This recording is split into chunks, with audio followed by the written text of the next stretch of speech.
नमस्कार सभी को। दोस्तों, दुनिया अभी वेनेजुएला के हमले को पचा नहीं पाई थी, तब तक ट्रंप ने अपना अगला टारगेट सेट कर दिया है। और जैसा कि हमें लगा था और मैंने आपको प्रीवियस वीडियो में बताया भी था कि पहले तो उनका टारगेट ग्रीनलैंड था, लेकिन अभी लग रहा है उसको थोड़ी देर के लिए होल्ड पे रख के बात इन्होंने क्यूबा की शुरू कर दी है। ट्रंप ने अपने ट्रूथ सोशल मीडिया पर क्यूबा को अल्टीमेटम देते हुए कहा है कि there will be no more oil or money going to Cuba, zero. I strongly suggest they make a deal before it is too late. सीधे शब्दों में कहें तो वेनेजुएला के बाद अब नंबर क्यूबा का है। देखना यह है कि क्यूबा मानता कैसे है, डील से या मिलिट्री ऑप्शन से। हालांकि ट्रंप ने इस बार मिसाइलों से ज्यादा इकोनॉमिक स्टेगुलेशन यानी कि आर्थिक दम घोटने की नीति का सहारा क्यूबा में लेने की बात की है। तो आज की इस वीडियो में हम समझेंगे कि आखिर किस डील की बात ट्रंप कर रहे हैं, क्यूबा के साथ वो कौन सी डील करना चाहते हैं, और वेनेजुएला के गिरने से या यूं कहें कि वेनेजुएला के अमेरिका के कंट्रोल में जाने के बाद क्यूबा को क्या नुकसान होगा, क्या वाकई में क्यूबा में भी रिजीम चेंज होने वाला है या ट्रंप अटैक करने वाले हैं। जो भी पॉसिबिलिटी है, जो भी हो सकता है, सब कुछ हम आज की वीडियो में आसान भाषा में समझेंगे। तो आसान भाषा में समझने के लिए पहले हम वापस चलते हैं जब अमेरिका ने वेनेजुएला पे अटैक किया था। 3 जनवरी की सुबह सुबह अमेरिका के स्पेशल फोर्सेस ने वेनेजुएला की राजधानी कारकस में सर्जिकल स्ट्राइक की और इस ऑपरेशन का नाम दिया गया था ऑपरेशन एब्सोल्यूट रिजॉल्व।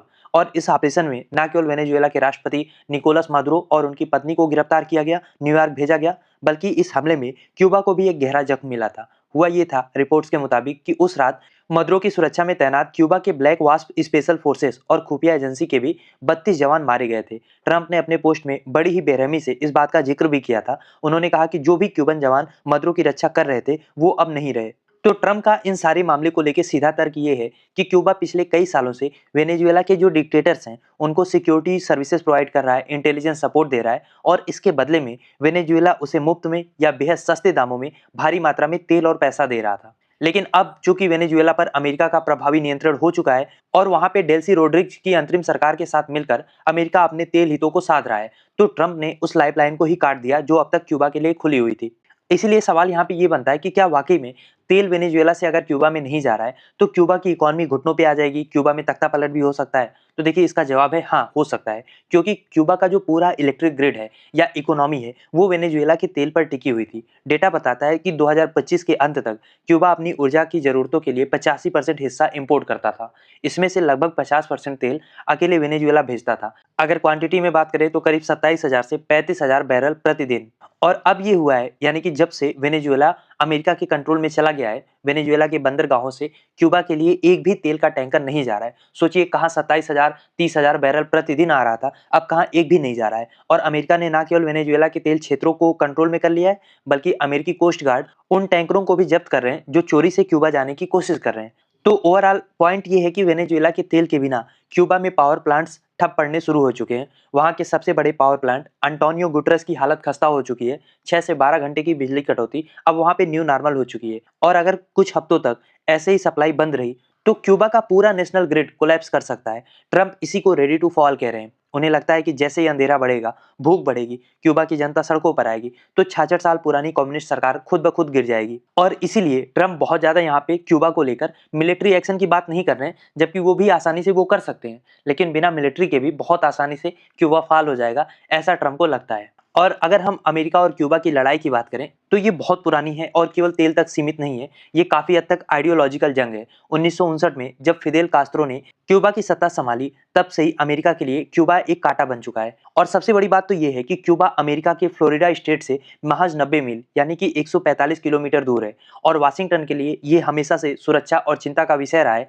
कि उनके घर के इतने नजदीक एक रूसी या चीनी समर्थक कम्युनिस्ट देश मौजूद है। और इस बार ट्रंप के साथ एक कड़ा चेहरा और भी खड़ा है, अमेरिका के विदेश मंत्री यानी कि secretary of state Marco Rubio. Rubio की बात करें तो रूबियो खुद क्यूबन प्रवासियों के बेटे हैं और कम्युनिस्ट सरकार के कट्टर दुश्मन माने जाते हैं। हाल ही में एक सोशल मीडिया पोस्ट वायरल हुई जिसमें मजाक में कहा गया कि मार्को रूबियो क्यूबा के अगले राष्ट्रपति बन सकते हैं। ट्रंप ने इसे शेयर करते हुए लिखा था, साउंड्स गुड टू मी। तो भले ही ये चीजें मजाक में लिखी हो, लेकिन इसके पीछे का जो संदेश है वो मजाकिया नहीं है, वो बहुत ही सीरियस है।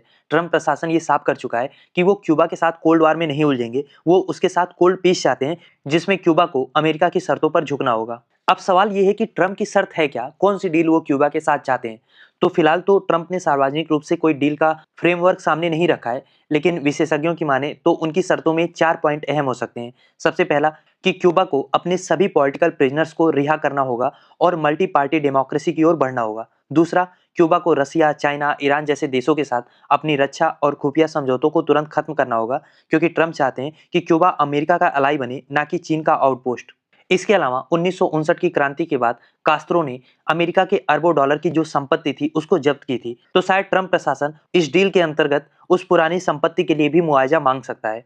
इसके अलावा क्यूबा की इकोनॉमी को अमेरिकी कंपनियों के लिए खोलना होगा, खासतौर पे टूरिज्म, टेलीकॉम और एनर्जी सेक्टर को। तो ट्रंप जो ये कर रहे हैं क्यूबा के साथ, वो दरअसल इकोनॉमिक वारफेयर का एक बेहतरीन उदाहरण है। वो बिना एक भी अमेरिकी सैनिक भेजे, बिना एक भी मिसाइल चलाए क्यूबा की अर्थव्यवस्था को इस हद तक मजबूर कर देना चाहते हैं कि उन्हें डील करने के लिए मेज पर आना ही पड़ेगा।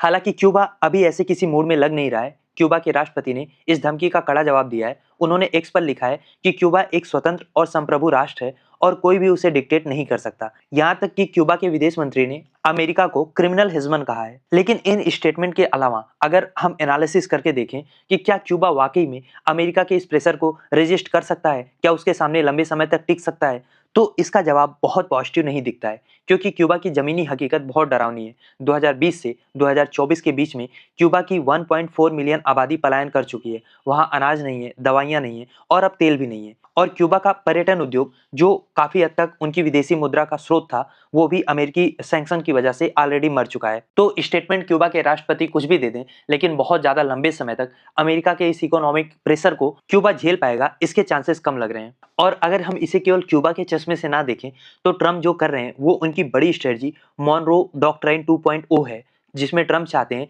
कि पश्चिमी गोलार्ध यानी कि वेस्टर्न हेमिस्फीयर चीन और रसिया के प्रभाव से पूरी तरीके से बाहर हो। पहले वेनेजुएला, अब क्यूबा और शायद अगला नंबर निकारागुआ का भी हो सकता है।